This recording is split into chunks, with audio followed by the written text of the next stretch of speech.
जिंदगी के मुश्किलात का सामना जब हिम्मत से किया जाए तो मिसालें कायम होती है। ये कहानी है अस्मा बट की, जो श्रीनगर से ताल्लुक रखती है लेकिन आज एक कामयाब एग्रीप्रेन्योर है। 2016 में अपना सफर शीप फार्म से शुरू करने वाली ये खातून आज अपनी मेहनत और लगन से खान साहब बडगाम में एक इंटीग्रेटेड फार्म की मालिक है। न सिर्फ इतना ही, अस्मा बट ने हाल में खालिश शहद का कारोबार भी शुरू किया है। We started from a piece of land, एक छोटा सा पीस ऑफ लैंड लेके वी हैड एक रिक्रिएशनल पर्पस के लिए हमने स्टार्ट किया। लेकिन अल्हम्दुलिल्लाह over period of these 5 years हमने लैंड एडिशन भी किया और उसके साथ साथ सिर्फ लैंड को नहीं खरीदा बल्कि क्वालिटी खरीदी। स्टार्ट किया छोटे से शीप फार्म के साथ, एक पीस ऑफ लैंड से उस पे फार्म लगाया। उसके साथ साथ हमने एक आइडिया आया कि चलो लेट्स गो फॉर छोटा सा ऑर्चर्ड भी बना देते। ऑर्चर्ड बन गया। ऑर्चर्ड के साथ हमने उसके इंटरक्रॉपिंग कर दी। इन बिटवीन जो नए क्रॉप्स हमें मिले हमने उसकी फूड प्रोसेसिंग भी शुरू कर, हमने कंपोस्ट बनाने की कोशिश की। And as you can see हमारी जो कंपोस्टिंग है, हम we have been able to अल्हम्दुलिल्लाह produce very good quality compost. उसका जो रिजल्ट है वो ये है कि हमें बाहर से खाद खरीद के लानी नहीं पड़ती, हमारी खाद ऑर्गेनिक होती है। हमारा Honey with the name of white Organics launch हुआ है और वी आर गेटिंग अल्हम्दुलिल्लाह वेरी गुड रिस्पॉन्स। जो बचे हुए लेवेंडर प्लांट्स थे वो लगाए थे सारे, जो यहाँ पे थे ना वो बचे हुए जो ये लगाए थे, वो जो कुछ बचे थे ना उसमें टब में वो लगाए थे सारे। कामयाबी के इस सफर में अस्मा बट को कई सारी दुश्वारियों का सामना करना पड़ा और सबसे बड़ा चैलेंज था अपने फार्म के साथ साथ अपने घर और बच्चों को संभालना।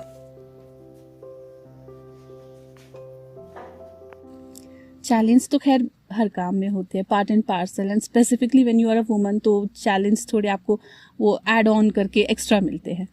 लेकिन वो किसी शायर ने खूब कहा है ना कि हम भी दरिया हैं, हमें अपना हुनर मालूम है, जिस तरफ भी चल पड़ेंगे रास्ता हो जाएगा। I have got banking from my family.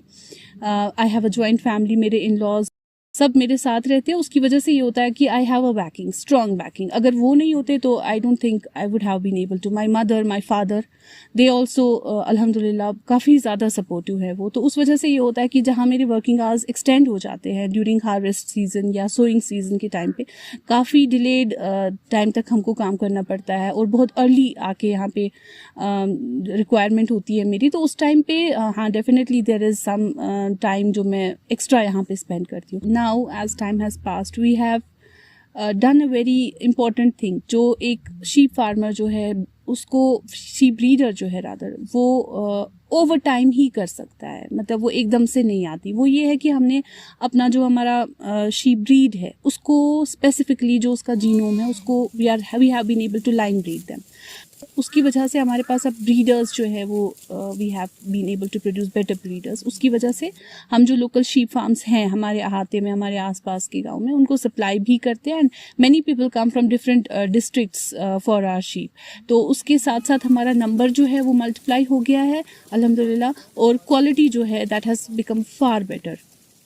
हमारे यहाँ पे इंडिया जो है इस टाइम पे cancer capital of the world बन चुका है। रीज़न है फूड अडल्ट्रेशन। और फूड अडल्ट्रेशन का मतलब ये नहीं है कि आपने हनी में शुगर मिलाया खुद डेलिबरेटली। फूड अडल्ट्रेशन का मतलब ये भी है कि आपको पता है कि जो आपके हनी का सोर्स है that is something which is dangerous to human health. और ऐसा नहीं है कि मैं ये हनी सिर्फ लोगों को दे रही हूँ। आई फर्स्ट हैव इट। हमारे यहाँ पे एक ट्रेंड बना हुआ है कि हम हनी लेमन टी लेते हैं, हम दूध से थोड़ा परहेज़ करते हैं। उसकी वजह से क्या होता है कि हम जब खुद कंज्यूम कर रहे हैं, I know that the honey that I am giving to people, किसी और के बच्चे को खिला रही हूँ, सबसे पहले मैं वो अपने बच्चे को खिलाती हूँ। देखिए, अनपोषित लीवान पोषित, सबसे इम्पॉर्टेंट चीज़ यही है। अगर आपने एज एन एग्रीकल्चरल फार्मर और as a student, as a local common man ये चीज़ अंडरस्टैंड नहीं की, sooner or later it's going to cast a spell on you itself. हर कोई इस वबा से कोई भी नहीं बच पाएगा, क्योंकि एनवायरनमेंट ऐसा नहीं है कि मेरा है तो मेरा ही है, ये अहाता मेरा है तो यहाँ का एनवायरनमेंट अलग है, आपका अहाता अलग है तो आपका एनवायरनमेंट अलग होगा। It's not like that. ये एक पूरा एक ब्लैंकेट है जो हम सबको, इसका रिजल्ट अच्छा हो या बुरा, वो हम सबको एज अ कम्युनिटी फेस करना है।